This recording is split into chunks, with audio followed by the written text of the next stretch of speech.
tels qu'ils sont agglomérés sur lui, c'est mort. Mais en fait, les événements prouvent que la coalition occidentale s'est trompée sur l'Iran à 3 niveaux.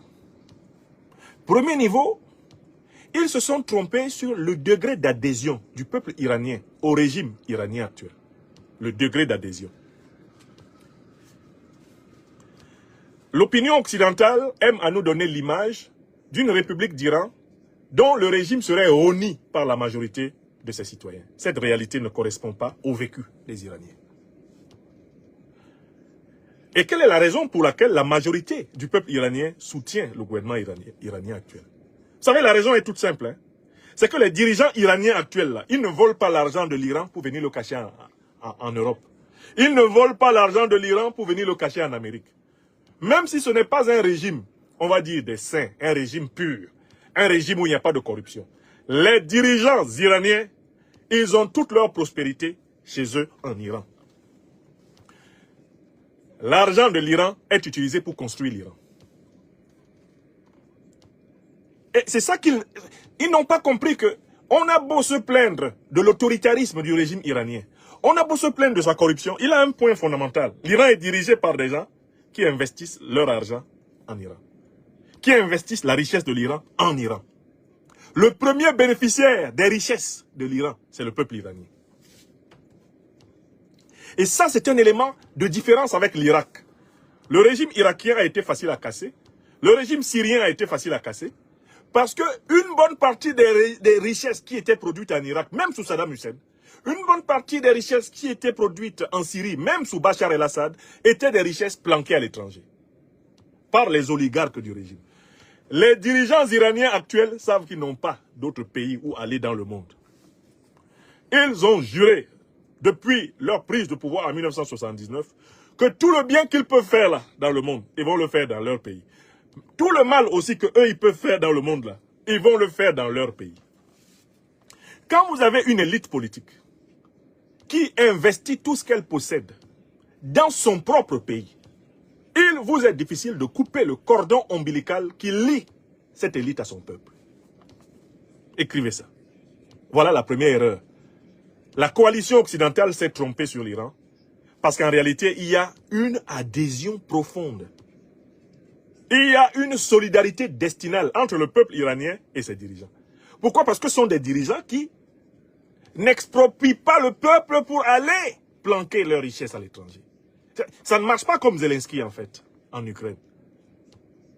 L'élite ukrainienne, par exemple, est faite de gens qui sont riches en millions de dollars, mais dans les paradis fiscaux à l'étranger. D'où l'absence de symbiose totale entre le peuple ukrainien et ses dirigeants actuels. Mais si vous regardez, même un homme aujourd'hui à la tête de la Russie, c'est l'un des secrets de Poutine à la tête de la Russie. Mais l'argent de Poutine, vous allez le prendre où à l'étranger? Si vous cherchez l'argent de Poutine à l'étranger, vous allez le prendre où? Chez qui? L'Occident a cru pouvoir agir sur la Russie à travers l'argent des oligarques russes. Mais les oligarques russes, leur fortune à l'étranger n'est rien à côté de leur fortune en Russie. Les Russes sont d'abord riches. Quand ils sont riches en Russie. Fortement riches en Russie.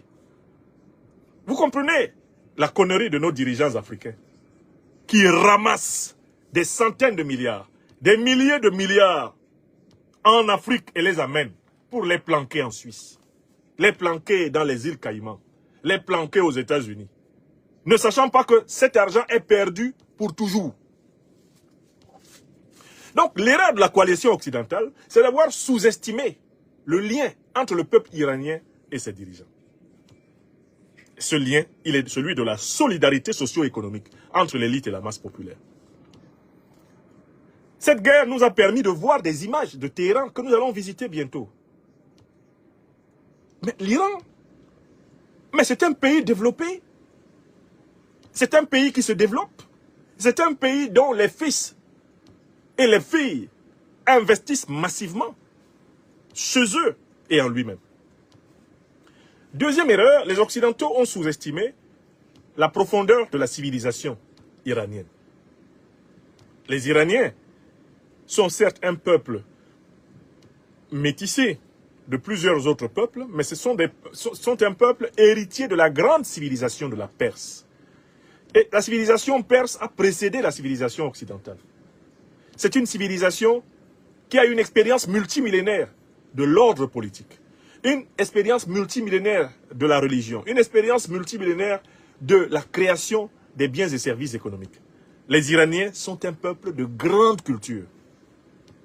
Et écoutez, ne serait-ce que la manière de chanter de la langue iranienne. C'est l'une des plus belles langues que je connaisse dans le monde. Toutes les langues sont belles. Mais quand moi j'entends les Iraniens parler, j'ai le sentiment qu'ils chantent. Écoutez l'Iranien. Écoutez même simplement les Iraniens chanter. Écoutez les musiciens iraniens, les poètes iraniens. Lisez les sages des religions de l'Iran, même avant l'islam. Lisez les sages de la religion du zoroastrisme, par exemple, qui est une religion de l'Iran. Allez découvrir une grande civilisation.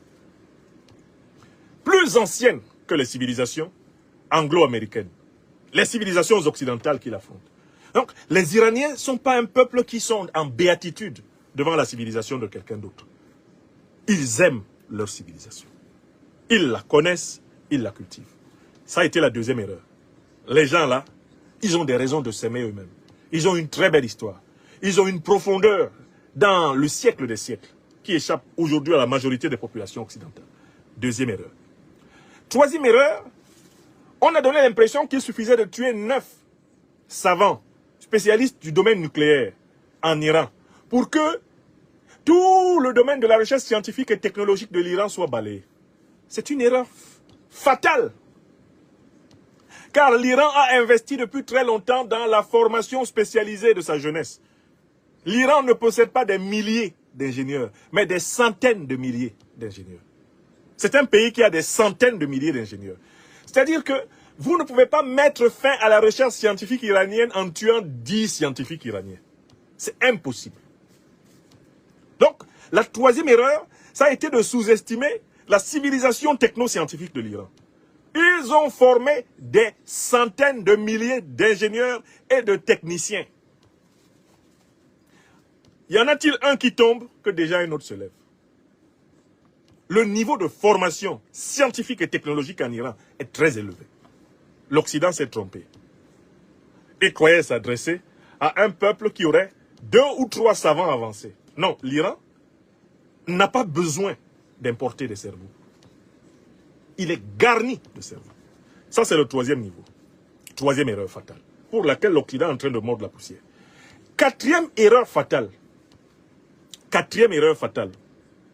qui explique qu'aujourd'hui, l'Occident se comporte comme un coach d'un combat de boxe dont il était en même temps arbitre. Parce qu'en fait, Donald Trump, c'est un coach arbitre d'un combat de boxe de poids lourd entre Israël et l'Iran. Donald Trump, là, c'est le coach d'Israël, mais en même temps, c'est lui qui a arbitré le combat. Vous avez déjà vu ça? Quelqu'un qui arbitre un combat alors qu'il est le coach de l'un des boxeurs. Bon. Parlons maintenant de la question militaire. J'ai écumé les informations militaires. L'Occident n'avait pas prévu que l'Iran soit capable de répliquer sévèrement à l'armée d'Israël. Ils avaient pris l'Iran, ça ne fait rien. Ils ont pris... C'est-à-dire que je comprends pourquoi l'Iran s'est calmé, s'est tué quand Israël écrasait le Hezbollah. L'Iran s'est tué quand Israël écrasait le Hamas. Le fait que l'Iran se soit tué pendant qu'Israël écrasait le Hezbollah et le Hamas a contribué à donner au gouvernement israélien l'illusion que l'Iran avait peur de lui. Or, quand tu crois que quelqu'un a peur de toi, alors que lui t'attend au courbon, la surprise est totale. Vous avez vu comment Israël a disposé du Hamas. Vous avez vu comment Israël a décapité le Hezbollah. Le Hamas et le Hezbollah, qui sont pourtant, entre autres, des alliés, étaient des alliés de l'Iran. Une partie du Hamas ayant aussi même été suscitée par les services secrets occidentaux, les services secrets israéliens, pour casser l'organisation de la libération de la Palestine, de Yasser Arafat, de Mahmoud Abbas, qui, quant à elle, était une organisation de libération au-delà de l'idéologie religieuse. Bon, ce serait une autre conférence à donner pour expliquer les manipulations de la question palestinienne par les impérialistes occidentaux. Je ferme cette petite lucarne. Je reviens dans l'axe. La question de l'erreur d'appréciation militaire. Puisque l'Iran a fait chapeau bas, profil bas, Quand on tapait sur le Hezbollah, jusqu'à tuer Nasrallah, l'Iran n'a rien dit. Le monde entier s'est même moqué de l'Iran. En disant, oh, les Iraniens qui disaient que vraiment celui qui attaque le Hezbollah a affaire à eux, ouais, les Iraniens, ils ont laissé tuer Nasrallah comme ça. On a pris, le mouvement palestinien du Hamas. On a taillé le Hamas en 1000 morceaux. Israël est même allé tuer l'un des principaux leaders du Hamas, Haniyeh, en plein Téhéran. L'Iran a répliqué de manière tellement molle que tout le monde a pensé que l'Iran faisait ça parce que l'Iran a peur d'Israël, parce que l'Iran ne peut pas affronter Israël. L'Iran a fait comme ça. L'Iran a fait comme ça. Donc, voici donc Israël qui monte sur l'Iran avec la certitude que une ou deux frappes, et voilà les Iraniens qui pleurent, et voilà les Iraniens qui supplient, et voilà les Iraniens qui se soumettent. Israël a engagé l'agression. Or, c'était l'erreur fatale à ne pas commettre. Car pour la première fois, le monde entier a vu la puissance israélienne frapper, sévèrement frapper. Pour la première fois, on a vu des foules dans les villes israéliennes en train de fuir Israël. Pour la première fois, les Palestiniens et les Gazaouis ont vu Israël dans la situation où Israël a placé depuis plusieurs décennies le Liban, la bande de Gaza, et même l'enclave de Ramallah. L'état dans lequel Israël et les groupes terroristes du Moyen-Orient ont mis la Syrie. On a vu Israël devenir un pays en lambeaux, comme Gaza, comme le Liban ou comme la Syrie. Les premiers à avoir été surpris de voir des missiles iraniens transpercer le fameux dôme de fer, ça a été les Israéliens eux-mêmes. Parce que jusque-là, il y avait le mythe d'une supériorité militaire israélienne sur l'Iran. Et ce mythe a été savamment entretenu par la patience de l'Iran. La patience de l'Iran qui faisait semblant d'avoir peur d'Israël. Oh non, ah, vous avez encore frappé, ah là là, vous voyez comment ils nous frappent. Là, pour la première fois, le mythe de l'intouchabilité d'Israël, de l'infrappabilité d'Israël a été pulvérisé. Et c'est au moment où Israël, et notamment la population israélienne, commençait à se révolter contre le gouvernement de Netanyahou. C'est à ce moment que Netanyahou cria et appela au secours, comme d'ailleurs la population israélienne, le véritable parrain de l'agression contre l'Iran, les États-Unis d'Amérique. Alors, les États-Unis d'Amérique entrèrent également dans la partie avec l'intention d'intimider l'Iran, d'effrayer l'Iran.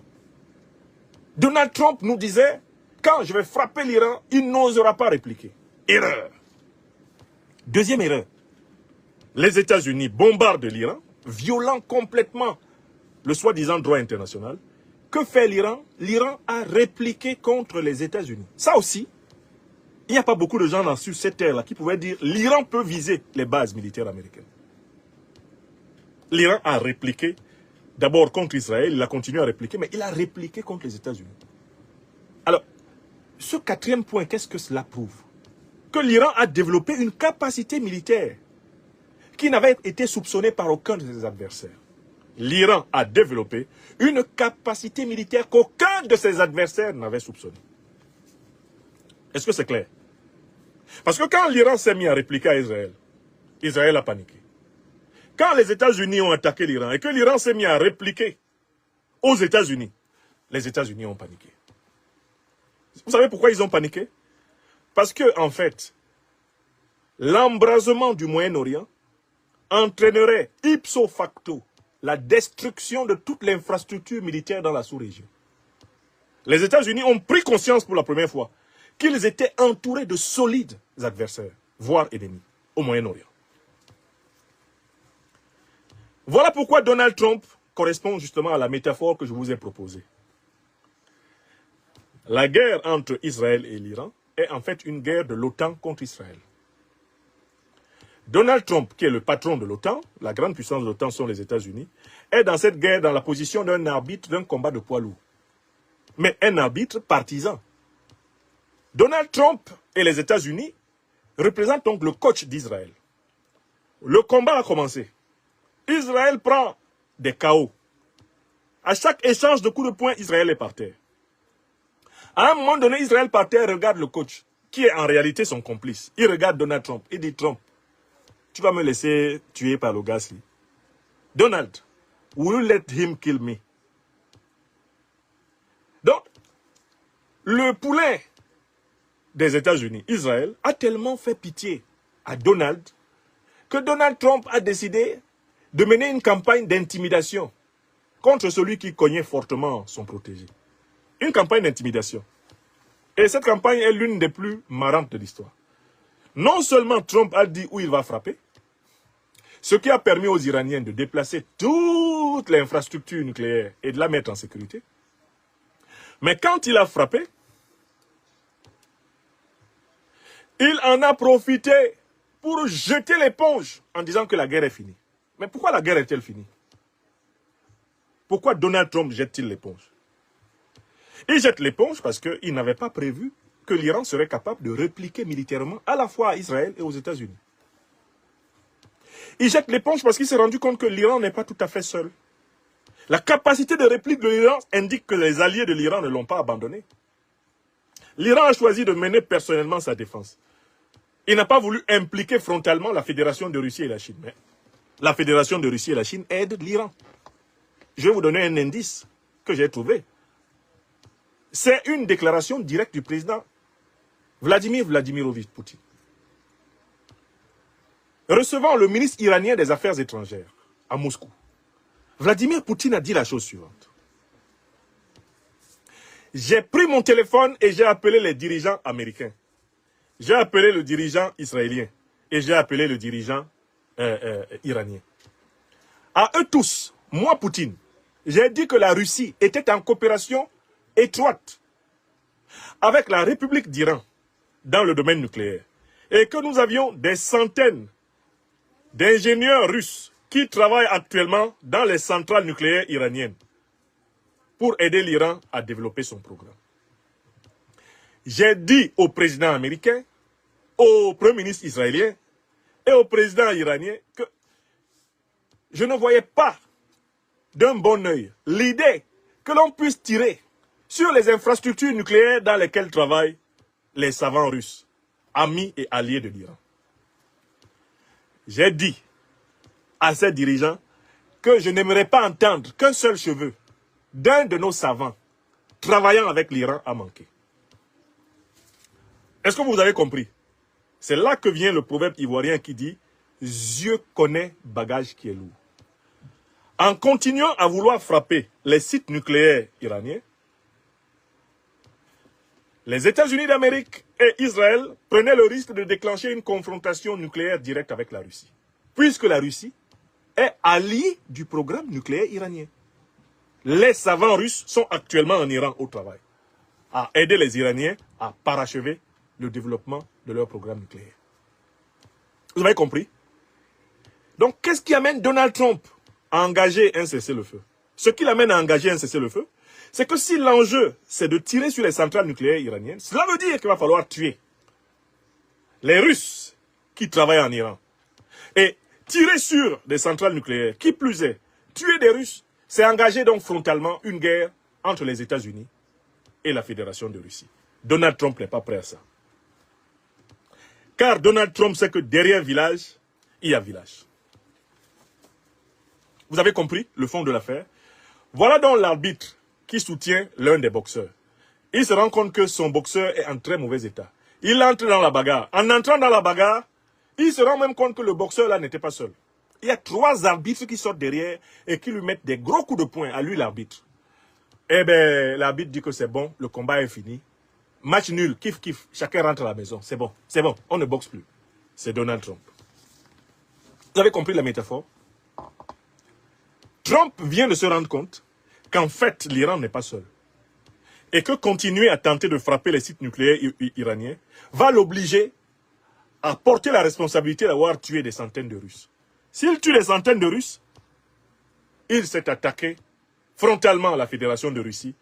Il prend le risque donc de déclencher immédiatement une guerre nucléaire internationale. Vous avez compris pourquoi Donald Trump a annoncé le cessez-le-feu. Écoutez même les mots qu'il a utilisés pour annoncer le cessez-le-feu. Écoutez les mots qu'il a utilisés. Je vais vous traduire ces mots. Monsieur Trump, Mr. Trump, please come here and tell us why you ask for the ceasefire. Why you asked for the ceasefire. Mr. Donald Trump, please just come. Attendez, j'ai publié sa vidéo là. Où il utilise même un langage grossier. Un langage grossier. Écoutez ce qu'il a dit.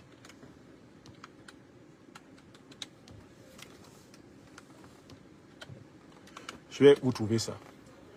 Monsieur Trump, venez ici. Je vous ai publié là tout à l'heure. Qu'est-ce qu'il dit, Donald, le magicien? Hop. Je vous l'ai trouvé. That they don't know what the they're doing. Do you understand that? I'm not happy with Israel. I'm not happy with Iran either. But I'm really unhappy if Israel's going out this morning because the one rocket that didn't land, that was shot, perhaps by mistake, that didn't land. I'm not happy about that. Donald Trump dit, dans la séquence que j'ai publiée sur ma page Facebook, qu'il n'est pas du tout content que la guerre continue entre l'Iran et Israël. Lui, il n'est pas du tout content parce que les deux pays-là ne savent pas ce qu'ils sont en train de faire. Et il dit que lui, il n'est surtout pas content d'Israël. Parce qu'Israël est en train de chercher des problèmes qui vont le dépasser. C'est ce qu'il a dit aujourd'hui. They don't know what they are fucking doing. Il a utilisé l'expression fucking, qui est une expression très grossière en anglais américain. En fait, pourquoi il dit ça? Pourquoi Donald Trump panique-t-il? Parce qu'il voit Israël en train de l'entraîner dans une guerre nucléaire avec la Russie et la Chine. À peine arrivé à la présidence pour la deuxième fois, il ne veut pas se retrouver avec une guerre nucléaire sur les bras. Vous avez compris? Est-ce que vous avez bien compris? Voilà pourquoi Donald Trump appelle au cessez-le-feu. Il n'appelle pas au cessez-le-feu parce qu'il n'a pas envie de détruire l'Iran, mais parce qu'il a vu la destruction des États-Unis venir de cette tentative de destruction de l'Iran. Donald Trump appelle au cessez-le-feu parce que l'Iran n'est pas l'Irak. L'Iran n'est pas la Libye. L'Iran n'est pas la Somalie. L'Iran n'est pas la Serbie. L'Iran, c'est l'Iran. Est-ce que vous comprenez? Donald Trump dit que Israël ne réfléchit pas et que Israël ne se rend pas compte qu'ils sont en train de chercher un problème qui va dépasser tout le monde. What they are fucking doing. Mr. Trump, can you say it more? You know what? We basically have two countries that have been fighting so long and so hard that they don't know what the they're doing. Nous avons deux pays qui sont en train de se battre tellement fort et tellement violemment qu'ils ne savent pas ce qu'ils sont en train de faire, ces enculés. C'est la traduction, hein. Ils ne savent pas ce qu'ils sont en train de faire. Ce sont les propos de Donald Trump. They don't know what they are fucking doing. La journaliste de Fox News, qui est la journaliste de la chaîne de télévision britannique, a été obligée de s'excuser des paroles grossières utilisées par le président américain. Mais quand vous entendez un Américain utiliser des paroles grossières, c'est parce qu'il a vu la mort. Il a vu la mort. Il est, ah bon, ils veulent m'amener à une guerre nucléaire avec Poutine? Poutine dispose de plus de 6000 têtes d'ogives nucléaires. Il en a plus que les États-Unis. Donc, ils veulent que je commence maintenant, alors que j'ai gagné l'élection présidentielle en disant que je n'entraînerai pas le pays dans la guerre, que je mettrai fin à la guerre en Ukraine. On veut m'amener dans une guerre nucléaire. Vous voyez qui est Donald Trump? C'est un type d'un pragmatisme et d'une malignité à nul autre pareil. N'oubliez pas de vous abonner et d'activer la cloche de notification pour rester informé de nos prochaines vidéos. Restez à l'écoute pour les développements passionnants à venir.